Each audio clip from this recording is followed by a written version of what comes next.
Hey guys, நிறைய பேருக்கு doubt இருக்கு. அதாவது நிறைய பேர் திருப்பி திருப்பி கேட்குறீங்க, ட்ரெயினிங்ல ஃபோன் யூஸ் பண்ண விடுவாங்களா? இல்ல டியூட்டில நீங்க ஜாயின் பண்ணதுக்கப்புறம் நீங்க ஃபோன் நார்மலா யூஸ் பண்ணலாமா?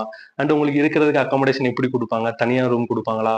இல்ல எந்த மாரி டிராவல் எப்படி இருக்கும்? உங்களுக்கு தேர்ட் ஏசில டிக்கெட் புக் பண்ணி குடுப்பாங்க. நிறைய பேர் டவுட் கேட்டிருக்கீங்க. அண்ட் உங்களுக்கு ஃபுட் ஹேபிட் எப்படி இருக்கும்? ஃபுட் எப்படி ப்ரொவைட் பண்ணுவாங்கன்னு கேட்டிருக்கீங்க. யாருங்க நீங்க? எங்கங்க இருந்தீங்க? யார் சாமி இவன்? எங்கிருந்து வந்திருக்கான்? சத்தியமா 25 வருஷத்துக்கு முன்னாடி என்னையே நான் பார்த்த மாதிரி இருக்கு. என்ன பார்த்த மாதிரியே இருக்கு. ஏன்னா நான் ஜாயின் பண்ணி எனக்கு ஒரு அரௌண்ட் ஒரு 6 மந்த்ஸ் கேப் இருந்துச்சு. ஜனவரில இருந்து ஜூன்ல தான் ஜாயின் பண்ணேன். ரிசல்ட் வந்து ஜனவரில, ஜாயின் பண்ணது ஜூன்ல. ஓகேவா? இந்த 6 மாசத்துல நான் கேட்காத கேள்வியே கிடையாது. நீங்க எவ்வளவுக்கு எவ்வளவு கேள்வி கேட்டீங்களோ இதோட டபுள் ட்ரிபிள் த டைம் நான் வந்து அதிகமா இந்த மாதிரி ஒரு கேள்வியெல்லாம் கேட்டேன். எப்படி இருக்கும், அகாமடேஷன் எப்படி இருக்கும், ஃபுட் எப்படி இருக்கும், ஃபோன் யூஸ் பண்ணலாமா ட்ரைனிங்ல, அப்படி இருக்கும் இப்படி இருக்கும்ட்டு.